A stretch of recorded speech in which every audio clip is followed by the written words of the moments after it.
جلد 29ویں ہے اور صفحہ ہے اس کا 263۔ علماء اہل سنت و جماعت کی خدمت میں گزارش ہے کہ آج کل اکثر سنت و جماعت فرقہ باطلہ کی صحبت میں رہ کر چند مسائل سے بد عقیدہ ہو گئی ہیں۔ آج کل اکثر اہل سنت و جماعت فرقہ باطلہ کی صحبت میں رہ کر چند مسائل سے بد عقیدہ ہو گئی۔ اب ذرا سوال سنو، اکثر اہل سنت و جماعت فرقہ باطلہ، اعلیٰ حضرت کے دور میں یہ بیماری پھیل رہی تھی، تو اب تو میڈیا کا دور ہے، اب کتنی پھیل گئی ہے۔ کیا کہا؟ اکثر آج کل اکثر اہل سنت و جماعت کے افراد فرقہ باطلہ کی صحبت میں، یہ صحبت لے بیٹھتی ہے، فرقہ باطلہ کی صحبت میں رہ کر چند مسائل سے بد عقیدہ ہو گئے ہیں۔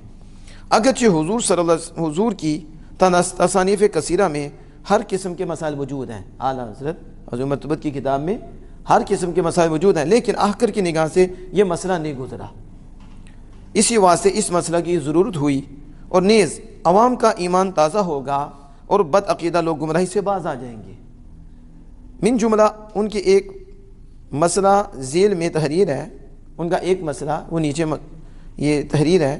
امیر معاویہ رضی اللہ عنہ کی نسبت زید کہتا ہے کہ وہ لالچی شخص تھے۔ اب سوال سنیں، زید کہتا ہے امیر معاویہ رضی اللہ عنہ کے بارے میں کہ وہ لالچی شخص تھے۔ حضرت علی کرم اللہ تعالی وجہہ الکریم اور آل رسول صلی اللہ علیہ وسلم یعنی امام حسن رضی اللہ تعالی عنہ سے لڑ کر ان کی خلافت لے لی اور ہزارہ صحابہ کو شہید کیا۔ بکر کہتا ہے کہ میں ان کو خطا پر جانتا ہوں اور ان کو امیر نہ کہنا چاہیے، ان کو امیر نہ کہنا چاہیے۔ عمر کا یہ قول ہے کہ وہ اجلائے صحابہ میں سے ہیں، وہ بڑے صحابہ میں سے ہیں، حضرت امیر معاویہ رضی اللہ تعالی عنہ، اور حضرت ان کی توہین کرنا گمراہی ہے، کیونکہ یہ بڑے صحابہ میں سے حضرت امیر معاویہ رضی اللہ تعالی عنہ ہیں اور ان کی توہین گمراہی ہے۔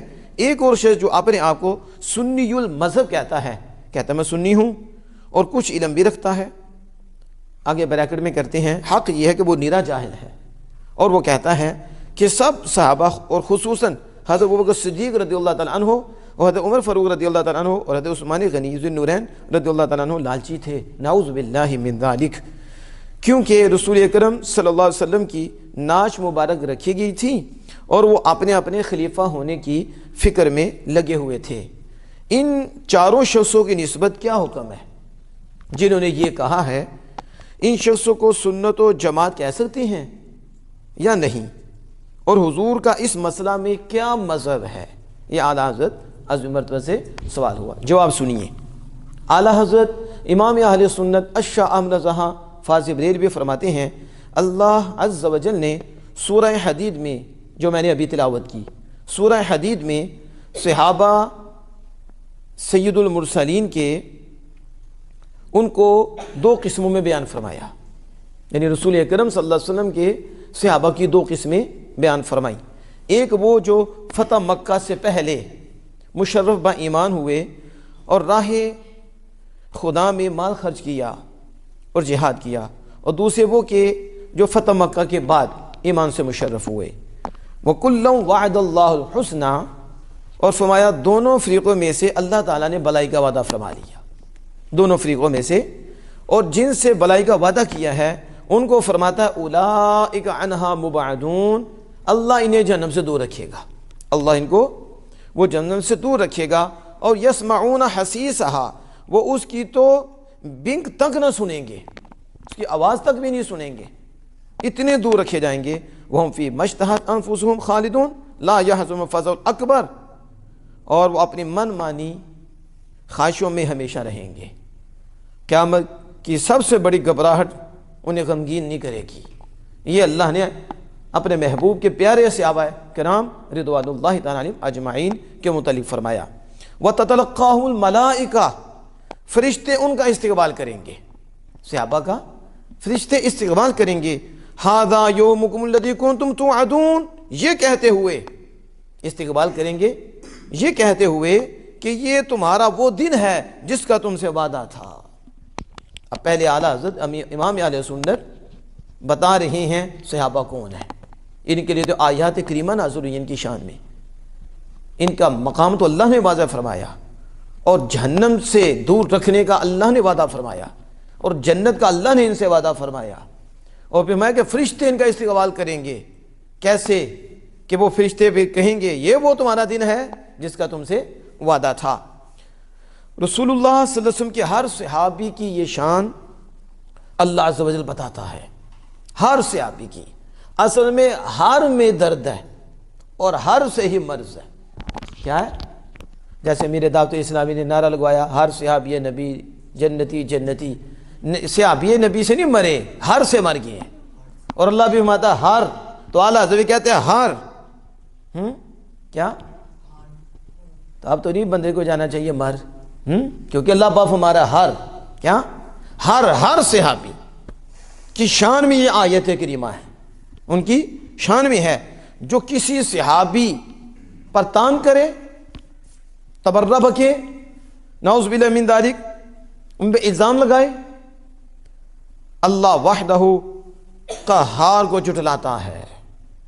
اعلیٰ حضرت فرماتے ہیں وہ اللہ واحد قہار کو جھٹلاتا ہے، اور ان کے بعد معاملات میں اکثر حکایات کاذبہ وہ موجود ہیں، یعنی ان کے متعلق جو خبریں دی جاتی ہیں، یہ تاریخ، یہ دوسری، یہ اکثر اعلیٰ حضرت فرماتے جھوٹی ہیں۔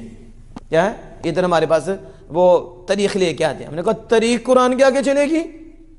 آمینہ کے لال کے فرمان کے آگے تاریخ چلے گی؟ لے جا اپنے پاس تاریخ کو، ہم تاریخ پہ نہیں چلتے، ہم اللہ کے کلام پہ چلتے ہیں، آمینہ کے لال کی زبان پہ چلتے ہیں۔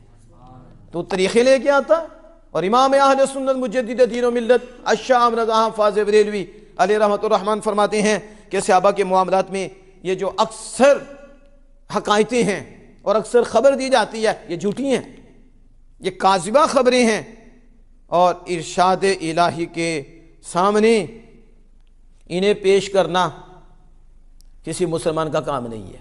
جملہ سنو اعلیٰ حضرت کا، اعلیٰ حضرت اللہ کے فرامین کے سامنے یہ جھوٹی حقائقیں پیش کرنا کسی مسلمان کا کام نہیں ہے۔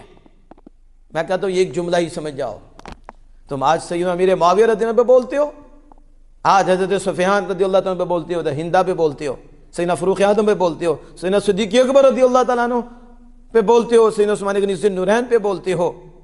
ذرا یہ جو نام نہاد اہل سنت و جماعت ہیں، نام کا ٹائٹل لگایا ہوا، بس ٹائٹل، اور بیٹھے ہیں رافضیوں کے پاس اور بولتے ہیں صحاب رسول پہ، کبھی افضلیت پہ مسئلہ انہیں بنا ہوا ہے، کہیں یہ سیدنا عثمان غنی رضی اللہ عنہ پہ بول رہے ہیں، کہیں نعوذ باللہ من ذالک سیدنا امیر معاویہ رضی اللہ عنہ پہ بول رہے ہیں۔ اعلیٰ حضرت ہیں یہ حقائق کاذبہ اور جھوٹی حقائقیں اکثر ہیں، اور ان کو اللہ کے کلام کے سامنے وہی پیش کر سکتا ہے جس کے پاس اسلام نہیں ہے، جس کے پاس، اس سے آگے کیا بولیں گے ہم، اس کا اسلام سے کوئی تعلق نہیں ہے۔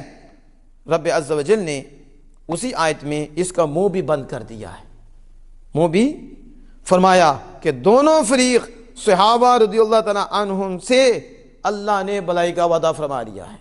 کس کا؟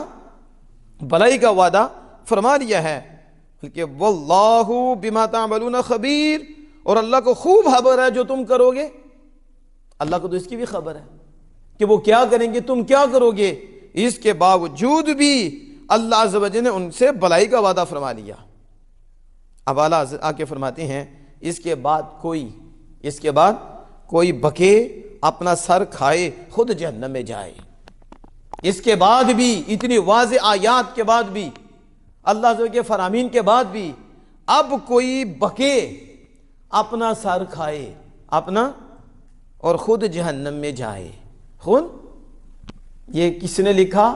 اعلیٰ حضرت امام اہل سنت الشام رضا حفاظ بریلوی علیہ رحمۃ الرحمن۔ آگے لکھتے ہیں علامہ شہاب الدین خفاجی نسیم الریاض شرح شفا امام قاضی ایاز علیہ رحمۃ الرحمن میں فرماتے ہیں وَمَنْ يَكُونُ يَطْعَنُ فِي مُعَاوِيَةَ فَذَاكَ قَلْبٌ مِنْ كِلَابِ الْحَاوِيَةِ، میں جو حضرت امیر معاویہ رضی اللہ تعالیٰ پر تان کرتا ہے، آپ کو برا کہتا ہے، آپ پہ تان کرتا ہے، کہا وہ جہنم کے کتوں میں سے ایک کتا ہے، جہنم کے کتوں میں سے ایک کتا ہے جو حضرت امیر معاویہ رضی اللہ عنہ پہ بولتا ہے۔ ابھی آگے آ رہا حضرت عظیمت محمد، ان 4 شخصوں میں عمر کا قول سچا ہے، زید بکر جھوٹے ہیں، اور چوتھا شخص سب سے بدتر خبیث اور رافضی تبرئی ہے، سب سے بدتر ہے، جو سیدنا صدیق اکبر کے اور فاروق اعظم رضی اللہ عنہ کہہ رہا ہے نعوذ باللہ من ذالک، کہ وہ تو خلافت کے لالچ میں پڑ گئے، نعوذ باللہ من ذالک۔ فرمایا چوتھا تو بدتر خبیث رافضی تبرئی ہے۔ یہ بات آپ نے کی فتاوی رضویہ شریف میں۔ اب میں آپ کو نسیم الریاض بھی دکھاتا ہوں۔